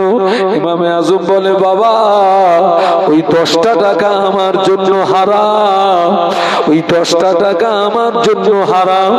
কিয়ামতের ময়দানে আল্লাহ যদি আমাকে ডেকে বলে, ইমামে আজম ওই 10টা টাকা তোর জন্য হারাম টাকা ছিল, ওই হারাম টাকা ভক্ষণ করার কারণে তোর জীবনের আমলগুলো বরবাদ হয়ে গিয়েছে, তুই আমার জাহান্নামায় চলে যা। বাবা কর্মচারী, জাহান্নামার কথা মনে পড়ে গিয়েছে বাবা। ও কর্মচারী, আমার দোকানে ক্যাশ বাক্সে কত টাকা আছে? কর্মচারী গুনে গুনে বলে, হুজুর আপনার দোকানে ক্যাশ বাক্সে 30,000 টাকা আছে। ইমামে আজমের জমানায় যদি 30,000 হয়, এই জমানায় কত কোটি হবে? ইমামে আজম আল্লাহর জাহান্নামার কথা মনে করে ওই 10টা টাকার হিসাবের গড়বড়ের জন্য 30,000 টাকা আল্লাহর হস্তে দান করে দিয়েছিলেন। আমার 30,000 যায় যা জাহান্নামার আযাব থেকে বাঁচি। একটু সুবহানাল্লাহ বলতে পারলেন?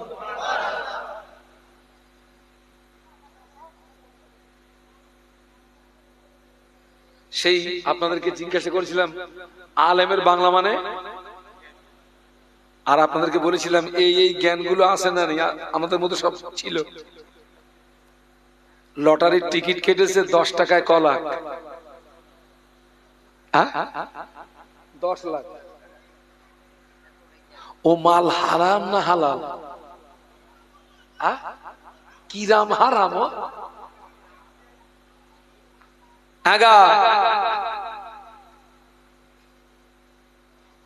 আজকে খবর নিয়ে দেখেন, এত বড় দাঁড়িয়ে টিকিট বিক্রি করতেছে। আমার মনে হচ্ছে পুরুল তো কুপুইওর,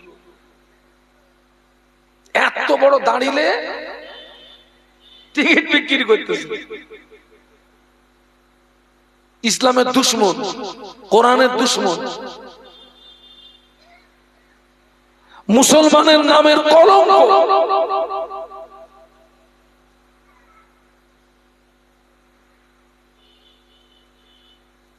আল্লাহর কোরআন, ওমা খালাকতুল জিন্না ওয়াল ইনসা ইল্লা লিয়াবুদুন। আল্লাহ বলেছেন আমি জিন ইনসানকে পৃথিবীর জমিনে পাঠিয়েছি উদ্দেশ্য তারা আমার ইবাদত করবে। সবাই মিলে বলুন। আচ্ছা, এই যে ইবাদতের সংজ্ঞা আমাকে একটু বলুন তো, এক কথায় ইবাদতের সংজ্ঞা। ইবাদত কাকে বলে? এক কথায় ইবাদতের সংজ্ঞা হচ্ছে আল্লাহ এবং আল্লাহর রাসূলের হুকুম মোতাবেক জীবন যাপন করার নামই হচ্ছে ইবাদত। নামাজ পড়া ইবাদত, নামাজ যেমন পড়া ইবাদত, মিথ্যা কথা না বলা তেমন ইবাদত। টাকা থাকলে হজ করা যেমন ইবাদত, লটারির টিকিট না কাটাটাও তেমন। টাকা থাকলে যাকাত দেওয়া যেমন ইবাদত, সুদ না খাওয়াটাও তেমন। আজকের আমার সমাজ সুদ, ঘুষ, মদ, দাড়ি, জেনা, ব্যভিচারিতে সমাজকে ডুবিয়ে ফেলেছে। সমাজ শেষ হয়ে গিয়েছে। আগে আলেম ওলামাদের যে সম্মান ছিল, ইজ্জত ছিল, সেই ইজ্জত এখন আর নেই। আগে ওয়াজ মাহফিলের প্রতি মানুষের যে আকর্ষণ ছিল, মোহাব্বত ছিল, সে আকর্ষণ মোহাব্বত এখন আর। মসজিদের প্রতি মানুষের যে আকর্ষণ ছিল, কোরআন শরীফের প্রতি মানুষের যে ভালোবাসা ছিল, আছে?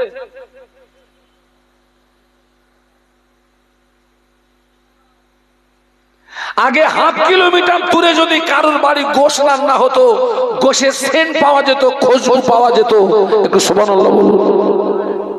এখন ঘরে ঘরে মাল রান্না হচ্ছে, ওর কোন সেন আছে? কথা বলেন না। বরকত উঠে গেছে, বরকত উঠে গেছে। ফ্যান খেয়েছেন কারা কারা? একটু হাত তোলেন তো। ফ্যান, ভাতের ফ্যান, ভাতের ফ্যান, সে ফ্যান এখন আর আছে মুরব্বী? ওরে তো ডন্ডির হাটের দোকানের দইও ঘোড়ার ডিমের দইও, আমরা যে ফ্যান খেয়েছি দই হেরে যাবে। এখন ফ্যান আর টাইট হয়, ফ্যান এখন আর জমে, অত গোনা করলি ফ্যান জমে,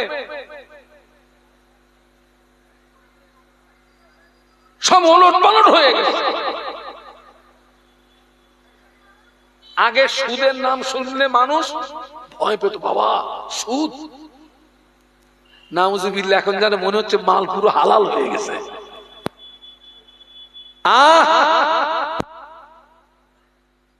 একটা কথা বলছি, শুনে রেখে দেন।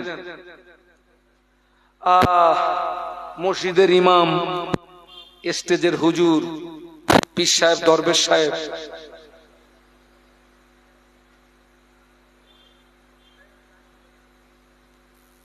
আলেম ওলামা, লিডার, ক্যাডার, মোড়ল, মাতব্বরকে দিয়ে কোন ব্যক্তির চরিত্রকে সংশোধন করা যাবে না যতক্ষণ না পর্যন্ত তার ভিতরে আল্লাহর ভয় পয়দা না হয়। কার ভয়? একটু জবান খুলে বলুন না। আজ বিশ্বাস করুন, আমি শাহানুর আলম একটা কথা বলে যাচ্ছি, বর্তমান যুগ সন্ধিক্ষণে এক শ্রেণীর মুসলমানের ভিতর থেকে টোটাল আল্লাহর ভয়টা উঠে গেছে, আর আরেক শ্রেণীর মুসলমান তাদের ভিতরে আল্লাহর ভয় আছে, তবে ভয়ের পাওয়ার কমে গেছে। কি কমে গেছে? পাওয়ার, পাওয়ার কমে গেছে।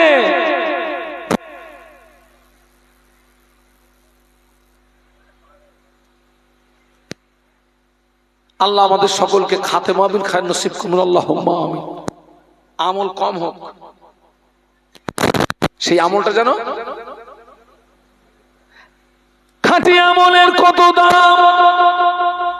বনি ইসরাইল গোত্রের তিনজন ব্যক্তি আল্লাহর জমিনে সফরে বেরিয়েছেন, আল্লাহর জমিনে ভ্রমণে বেরিয়েছেন। প্রতিমধ্যে ঝড় বৃষ্টি তুফান শুরু হলো। ওই ঝড় বৃষ্টি তুফান থেকে বাঁচার জন্য তিনজন ব্যক্তি একটা গুহার ভিতরে আশ্রয় নিল, কিন্তু দেখতে পাওয়া গেল বিশাল একটা পাথর গড়াতে গড়াতে গড়াতে গড়াতে ওই গুহার মুখটা এসে আটকে গেল। তিনজন ব্যক্তির জীবন যাওয়া ছাড়া কোনো রাস্তা নাই, মরণ ছাড়া কোনো গতি নাই। তিনজন ব্যক্তি গুহার ভিতরে পরামর্শ করে, এই কঠিন মুসিবত থেকে বাঁচতে গেলে একটা রাস্তা, আমাদের জীবনে যদি কোনো নেক আমল থাকে, ওই নেক আমলের ওসিলা দিয়ে দোয়া চাইলে আল্লাহ পাকের যদি দয়া হয়, গুহার মুখ থেকে পাথরটা সরে যাবে। তিনজন পরামর্শ করার পরে একজন বলছে, ভাই রে, আমার একটা নেক আমলের কথা মনে পড়ে গেছে, একটা খাঁটি আমলের কথা মনে পড়ে গেছে। হাত তুলেছেন, ও রব্বুল আলামিন, আল্লাহ পাক, আমি আমার চাচাতো বোনের সঙ্গে জেনা করার জন্য, চাচাতো বোনের সঙ্গে ব্যভিচার করার জন্য আমার চাচাতো বোনের জানু পর্যন্ত উঠে গিয়েছিলাম, আমার চাচাতো বোনের উরুর পর্যন্ত উঠে গিয়েছিলাম। ওই রকম সময় আমার চাচাতো বোন আমার দিকে চেয়ে বলেছিল, আল্লাহকে ভয় করো, আল্লাহকে ভয় করো, আল্লাহকে ভয় করো। ও রব্বুল আলামিন, আল্লাহ পাক, আমার বোনের কথাটা আমার হৃদয়ে এমন ভাবে রেখাপাত করেছিল, আমি অন্যায় থেকে পিছিয়ে এসেছিলাম, আমি জেনা থেকে পিছিয়ে এসেছিলাম। ও রব্বুল আলামিন, আল্লাহ পাক, ওই আমলটা যদি তোমাকে রাজি